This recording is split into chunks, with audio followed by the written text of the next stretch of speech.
So Phil, you're obviously an Indian guy, right? And I'm a Jewish guy. And it could be, I don't know whether this is the case or, but it could be that if we were to have a blanket policy against all criminal uh, records, we could be impacting Indian people and Jewish people. You know what I mean? Because it's possible. I don't know. I haven't looked at the statistics, but it's possible that Indian people and Jewish people commit more crimes, right? So we're trying to avoid having, these disparate impacts. So no blanket policies. Does the concept of disparate impact make sense to a non-lawyer anyway? I appreciate the hypothetical nature of your scenario there, but yeah, the concept makes sense. Yeah. Yes. Phil got nervous when I started talking about race. That's what that was. He's very nervous. I had to talk about it, Phil. It's part of the, Phil tries to put me in a little corner and says, don't let Phil S talk, but you got to talk about this stuff. I don't know how else to talk about it, but yeah, if you have a blanket criminal policy, you could be, sort of unknowingly discriminating against certain races, which is a protected class. So we don't want to do that. Okay. So it's very important as a landlord to have a narrow kind of criminal history policy. Welcome to Silberman Realty's Property Desk podcast, episode 15, where we talk about all things residential real estate in Texas. Today is August 4th, 2026, and I'm Phil Silberman, owner of the company and your host, and I'm joined by my co-host today, Phil Chaluparambil, who is Silberman Realty's Director of Operations. Phil, how are you doing down in Texas where it's 102 degrees? Doing all right. I feel bad for all my kids play tennis, so it's like an extra 10 or 15 degrees on the court. But I always tell them it's harder on me than it is on them watching. I'll be back down there next week. I'll tell you, we used to see if you could cook an egg on a hard court in Texas. You couldn't quite cook the egg, but I think we measured it was something like 125 degrees on that concrete on the tennis court. So not a good temperature for playing tennis. So, but kids got to do it. All right, let's talk about some items today. What are we going to cover? One, we'll be talking about evaluating tenants with criminal history. And then we will be discussing updating your TAR, Texas Association of Realtor Lease, with your current tenants when you're doing a renewal, why to do it, why not to do it, when to do it, that kind of thing. And then tenant clauses in leases. So should you require your tenant to get the property deep clean before they turn the property over? And then are you legally allowed to ask the tenants to pay a repair deductible? Can you ask them to pay $100 or $150 toward all initial repairs? Is that legal in Texas? So that's what we'll be covering. Let's get it kicked off with criminal history. Phil, you are not a criminal, correct? That is correct. All right. So we need to talk about tenants and criminal history.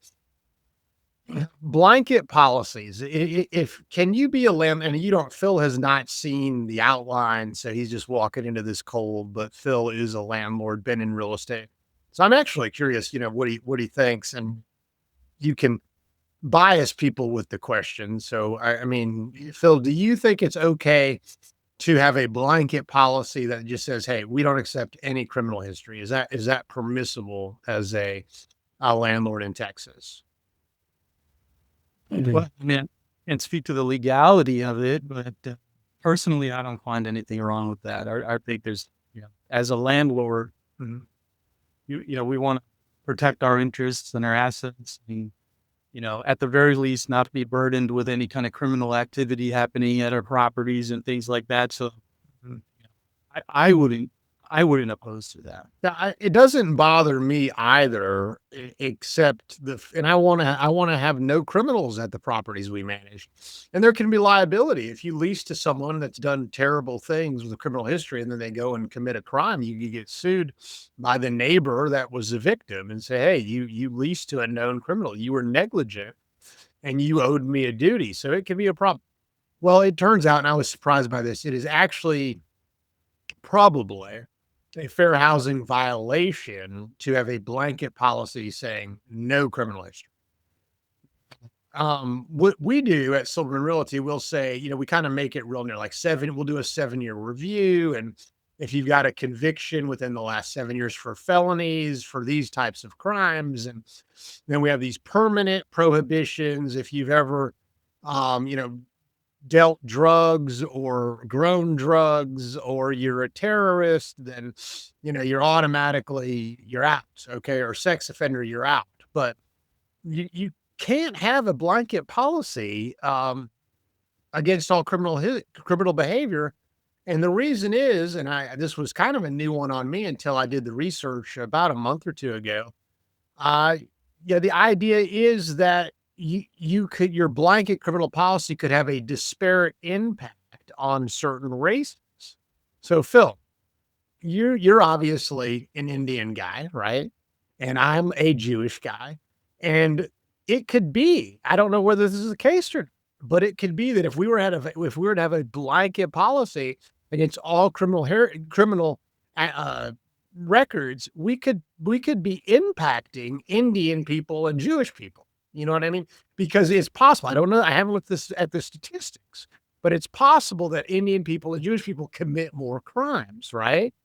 So we're trying to avoid having, these disparate impacts. So no blanket policies. Does the concept of disparate impact make sense to a non-lawyer anyway?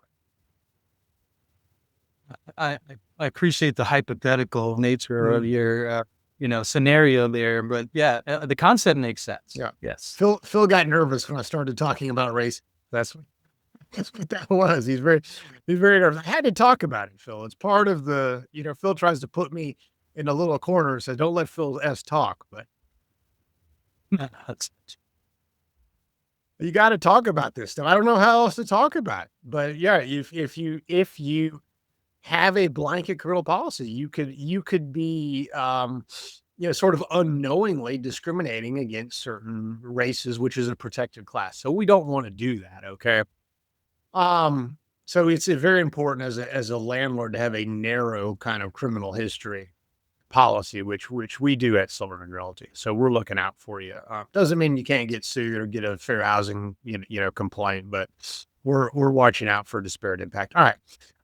There are some exceptions. You can automatically deny tenants for certain really bad stuff, violent crimes, right? Um, we had a couple misdemeanors come in the other day.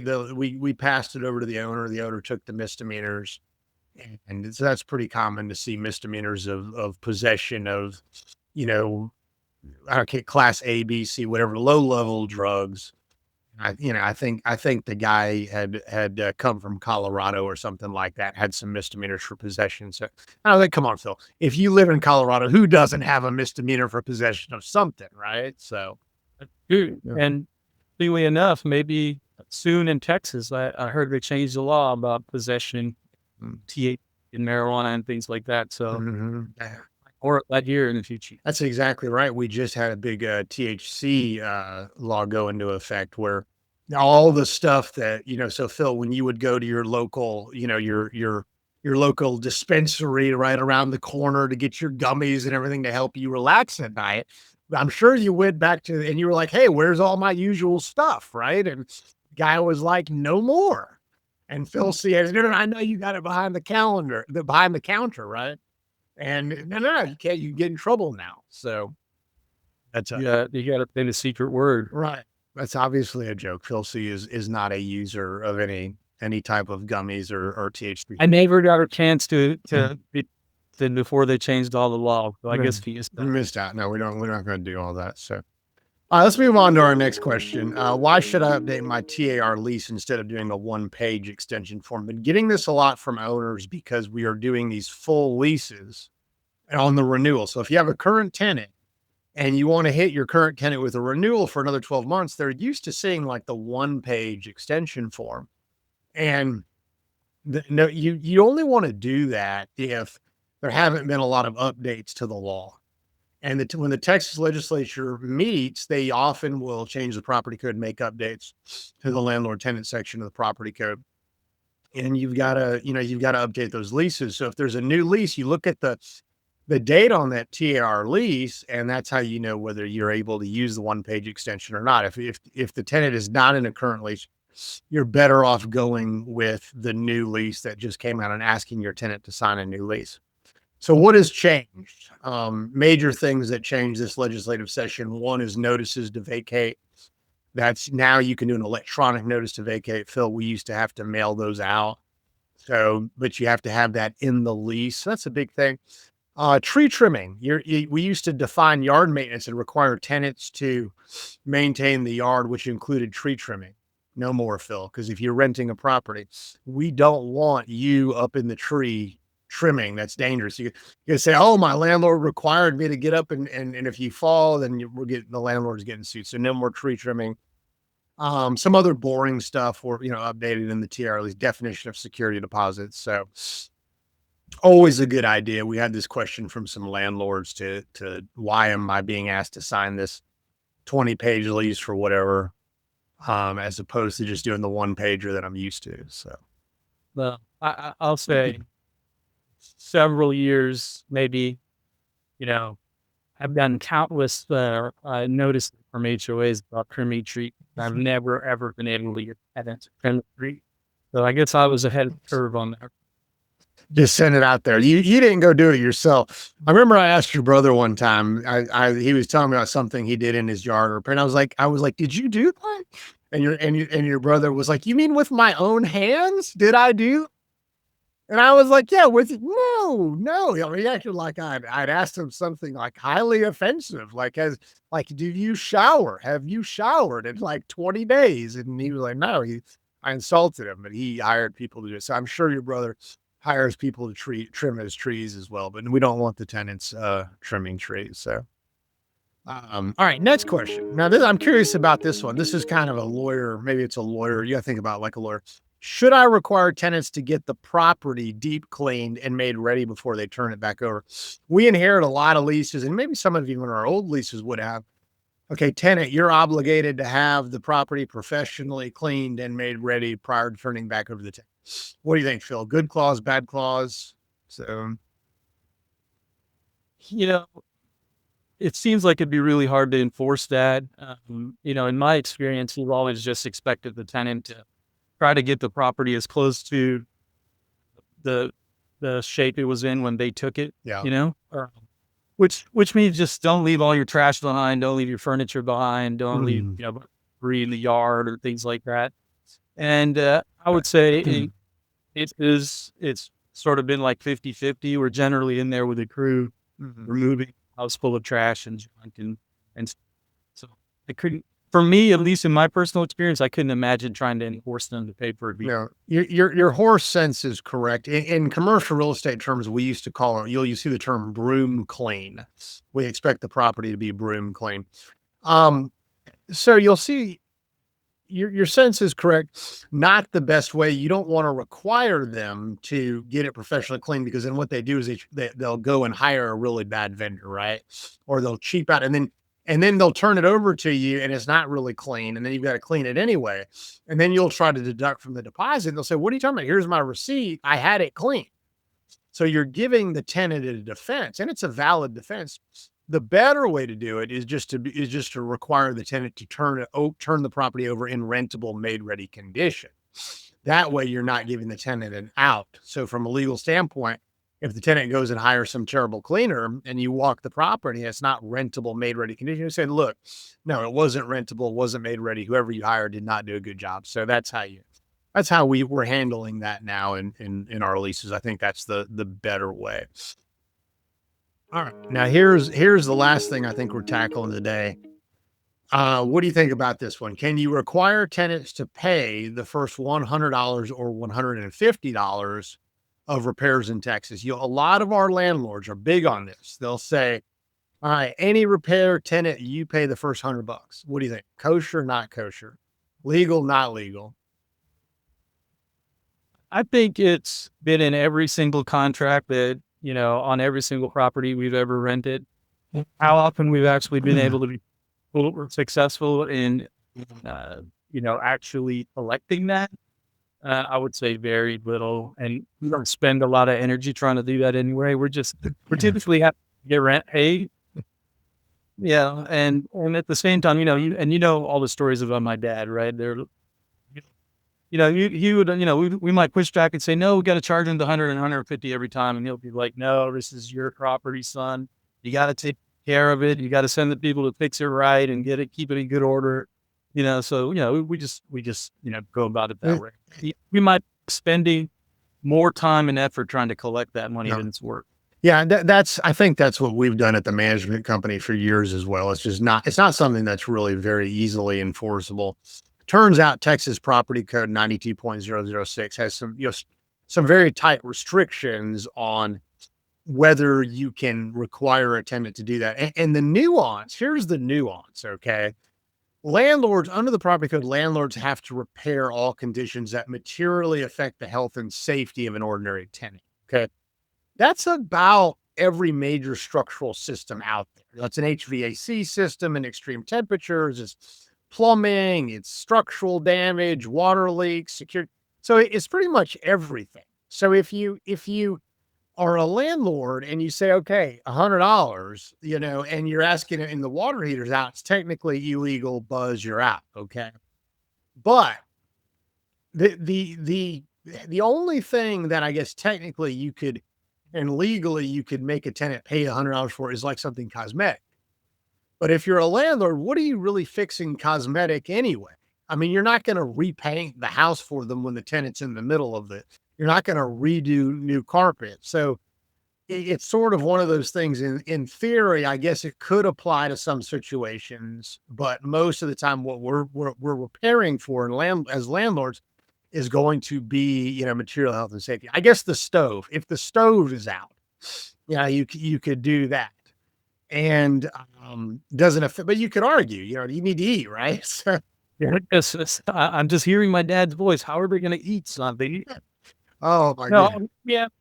How about, and this has happened more often than naturally possible in our scenarios, but when there's a child's toy stuck deep in the toilet and you had to do a plumber come out and fix it. Well, which category? Yeah, that there's a special place in the lease where the tenant has caused it, right? And I've done that before. Every time the sink has been clogged or whatever, it has most likely been tenant caused. So the only time you can do a full repair deduction, and I think this is right. I didn't check it that explicitly, but yeah, I think if you only own one property, then you're allowed to do whatever. All right, but I can't. Don't. A lot of our landlords are going to call now and be like, "I only own one property. I want you to enforce this." So maybe I should. Yeah. Maybe I shouldn't have said that. I just can't exactly remember if it's only one property and you live on it, or if it's just one property. I cannot remember, but it's something, very, very narrow like that. So yeah. All right, that's those are our educational topics today, and that brings our show to a close. I've been your host, Phil Silberman. Phil Chaluparambil has been my co-host. Like us, follow us, review us wherever you get your podcast. And as a reminder, nothing in this show should be considered legal advice or investment advice, and this has all been for entertainment purposes only. If you have a question about real estate or something else that you'd like us to cover, email us at info@silbermanrealty.com and tell us you want it publicly answered in the podcast. Everybody have a great rest of your week and weekend.